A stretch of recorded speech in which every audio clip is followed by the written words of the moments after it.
Muy buenas a todos y bienvenidos a mi canal. Soy Gamer Tardío y hoy estamos aquí para que os presente mi Fazer 8 por fin en sociedad. Aquí la tenéis, ya la habéis visto anteriormente en el canal por dentro, la habéis visto por fuera mientras hacía el mantenimiento, pero no había hablado de ella. Y como veo que tuvo muy buena acogida el cosas que me gustan y cosas que no me gustan de la MT-03, esa es la manera en la que voy a hacer el review de esta Fazer en lugar de hablar directamente de ella.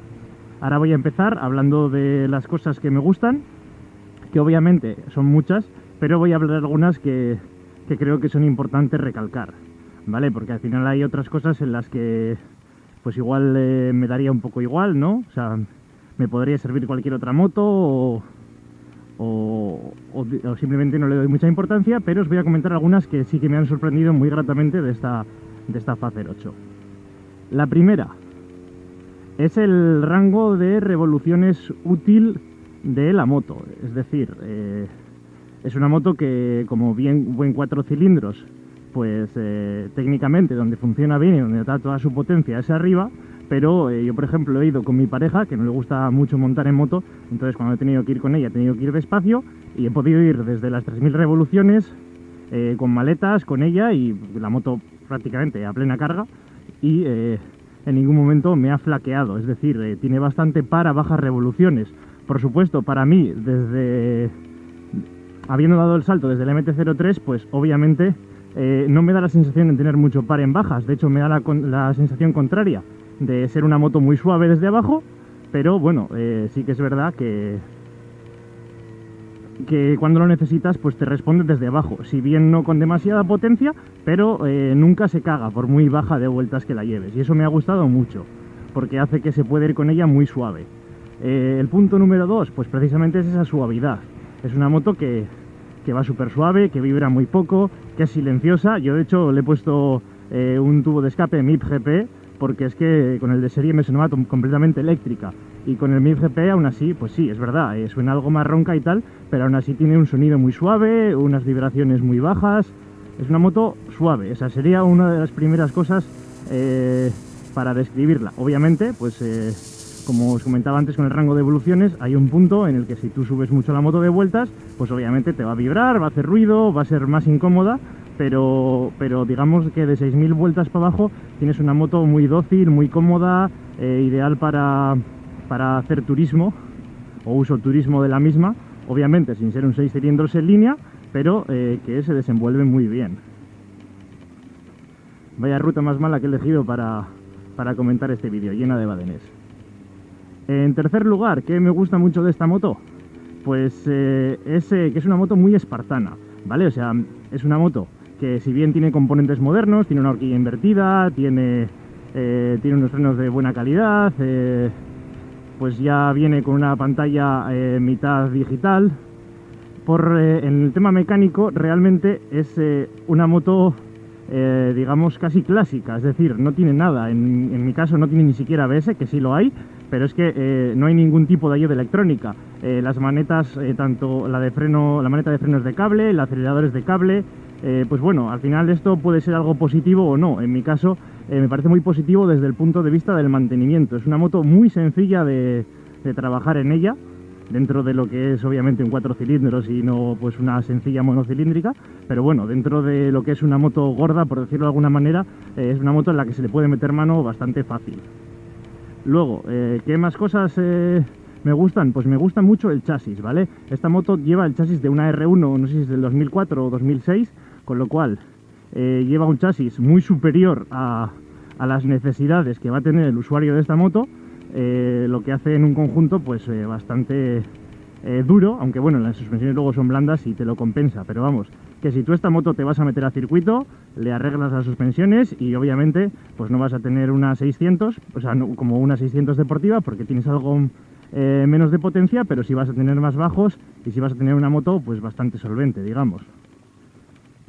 Y luego aparte, bueno, el chasis luego os enseñaré cuando pare cómo es la forma, y pues al final, al ser un chasis digamos de una sola pieza de fundición, creo que se llama, pues en caso de que tengas un golpe con ella es más difícil que la moto se haga 1000 pedazos. Yo por ejemplo tuve una Ninja 250 que el chasis era un multitubular de acero, que iba enganchado pues el basculante directamente sobre el motor.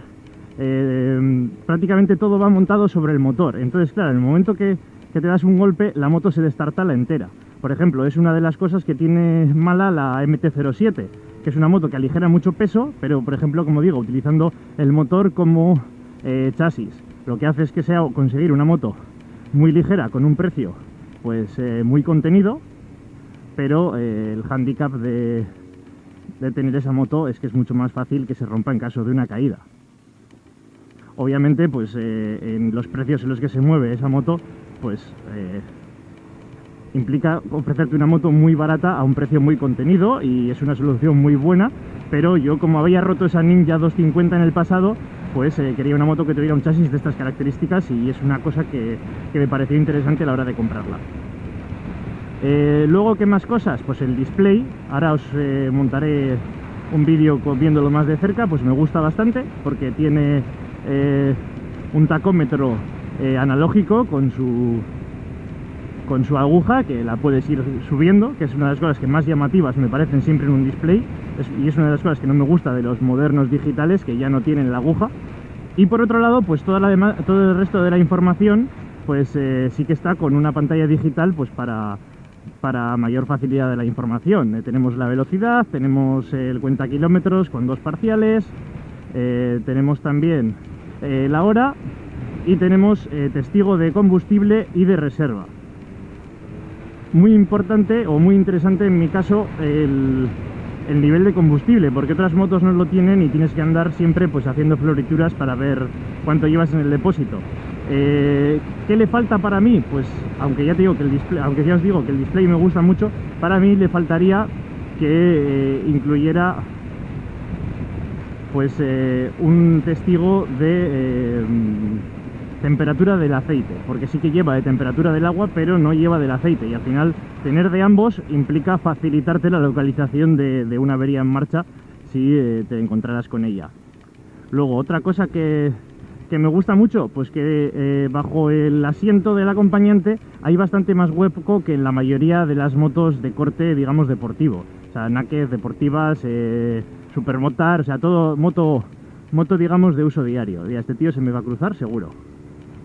Ah, pues no. Sorpresa.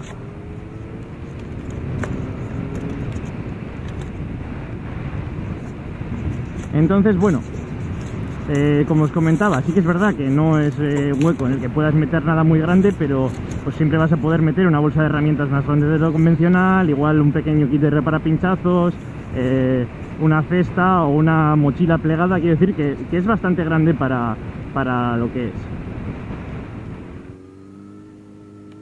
Otro de los puntos fuertes de esta moto, pues su versatilidad. ¿Por qué digo versatilidad? Porque al final es una moto, como os decía antes, con la que te podrías meter en circuito haciéndole algunas pequeñas mejoras. Es una moto con la que, poniéndole maletas y quizá una cúpula más alta, puedes hacer viajes hasta el fin del mundo. Bueno, y si la cúpula también, que leches, ¿no? Pero siempre va a ser más cómodo. Y es una moto pues que te ofrece un poco todo. Es decir, es una moto que igual no es la mejor en nada. Si quieres una deportiva hay motos más deportivas, si quieres una naked más radical hay naked más radicales, si quieres una Sport Turismo hay mejores Sport Turismo, pero es una moto que está a medio camino de todo y te va a permitir hacerlo todo con una sola moto. Es decir, si eres pobre y solo te puedes permitir una moto pero quieres hacerlo todo con ella, pues es una moto interesante. Obviamente hay otras motos que cumplen con ese cometido, pues por ejemplo, yo que sé, una Versys 650, ¿no? Pero pues te van a flaquear en otros puntos. Por ejemplo, deportivamente, pues esta moto le pega en los morros. Y pues bueno, ese es un poquito el concepto. Es una moto, las motos trail son ese tipo de moto para todo, pero este segmento, que es el de las semicarenadas, es el gran olvidado, y hay que tener en cuenta que también son motos para todo. Y por último, os voy a comentar algo muy obvio, que casi no merecería la pena comentarlo, pero yo tengo que decirlo, y es la estética de esta moto. Vale, vamos a parar aquí. Y es que esta moto tiene una cosa muy curiosa, y es que te ofrece parte de la estética de una naked, enseñando sus colectores, el motor, que se vea por completo, y al mismo tiempo parte de la estética de una deportiva. Ese doble foco en pico, agresivo, una pequeña cúpula. Y bueno, sí que es verdad que yo le he hecho algún detalle, como es el caso de la quilla, las defensas, poner un escape, sustituir el asiento y tal. Pero la verdad es que es una moto muy bonita. Y además, pues bueno, tiene un detalle que es que la línea del depósito, en mi caso, pues me resulta muy atractiva. Como os digo, pues al final eso es una cosa para gustos, pero como os digo, es una de las cosas que a mí me gustan. Así que espero que os haya gustado este vídeo y pronto os haré uno de las cosas que no me gustan de mi Fazer 8.